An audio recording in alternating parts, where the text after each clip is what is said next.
Ad hoc સેવા હવે ગણાશે સળંગ, તેમજ પેન્શનનો લાભ પણ તેમને મળવાપાત્ર રહેશે. 12 જાન્યુઆરીના રોજ લેવાયેલા નિર્ણય મુજબ ગુજરાત જાહેર સેવા આયોગ દ્વારા લેવાતી નિયમિત ભરતી પરીક્ષા પાર કર્યા પહેલાની જે ભરતી હતી તે માટે મહત્વનો નિર્ણય લેવામાં આવ્યો છે. આરોગ્ય વિભાગના નિર્ણયથી જૂની પેન્શન સ્કીમનો લાભ હવે મળી શકશે અને આયુષના તબીબો, શિક્ષકો, તબીબી અધિકારીની એડહોક સેવા હવે સળંગ ગણાશે. નમસ્કાર મિત્રો, સ્વાગત છે તમારું અમારી યુટ્યુબ ચેનલમાં. મિત્રો, આયુષ પ્રભાગ હેઠળના તબીબો, તબીબી શિક્ષકો, તબીબી અધિકારીઓ અને તજજ્ઞોની એડહોક સેવા વિનિયમિત કરીને તેને નિયમિત સેવા સાથે સળંગ ગણવાનો મહત્વનો નીતિ વિષયક નિર્ણય આરોગ્ય વિભાગ દ્વારા કરવામાં આવ્યો છે, જેના કારણે જે તે કિસ્સામાં ઉમેદવારોને જૂની પેન્શન યોજનાનો પણ લાભ મળવાપાત્ર થશે.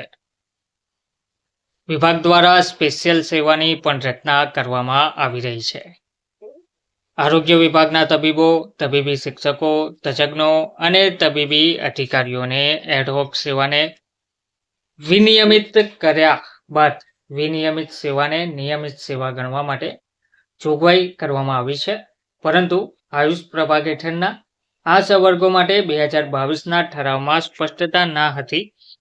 તેને ધ્યાનમાં લઈને વિભાગ દ્વારા 12 જાન્યુઆરીના રોજ લેવાયેલા નિર્ણય મુજબ ગુજરાત જાહેર સેવા આયોગ દ્વારા લેવાતી નિયમિત ભરતી પરીક્ષા પર પાર કર્યા પહેલાની આયુષ પ્રભાગ હેઠળની વર્ગ 1 અને વર્ગ 2ની એડહોક સેવા ખાસ કિસ્સામાં વિનિયમિત કરવા અને વિનિયમિત સેવાને સળંગ ગણવાનું ઠરાવવામાં આવી રહ્યું છે. સેવા સળંગ ગણવા બાબતે સ્પેશિયલ સેલની રચના કરી તેમાં સામાન્ય વહીવટ વિભાગના, નાણાં અને આરોગ્ય પરિવાર કલ્યાણ વિભાગના અધિકારીઓને તેમાં સમાવેશ કરાયો છે. આ સેલ દ્વારા કેટલીક બાબતોની ચકાસણી કરવામાં આવશે, જેમાં આયુષના આ તબીબો, અધિકારીઓ દ્વારા ગુજરાત જાહેર સેવા આયોગ દ્વારા લેવાતી નિયમિત ભરતી પરીક્ષા ફરજિયાતપણે પાસ કરવાનું જરૂરી ગણાવવામાં આવ્યું છે. જેમણે રાજીનામું આપ્યું છે કે સ્વૈચ્છિક નિવૃત્તિ લેવાના કારણે તેમજ બરતરફ થતા સેવામાં નથી, તેમને એડહોક સેવા સરકારની ખાસ સત્તાનો ઉપયોગ કરીને વિનિયમિત કરી શકાશે નહીં. જે કિસ્સામાં 1/4/2005 પહેલાની એડહોક સેવા વિનિયમિત કરીને સળંગ સેવા ગણવામાં આવશે, તે કિસ્સામાં ઉમેદવારને જૂની પેન્શન યોજનાનો લાભ મળવાપાત્ર થશે.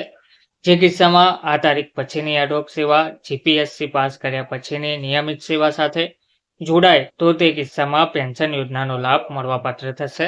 આ સંજોગોમાં વિનિયમિત કરાયેલી એડહોક સેવા ફક્ત રજાના હેતુ માટે સળંગ ગણાશે.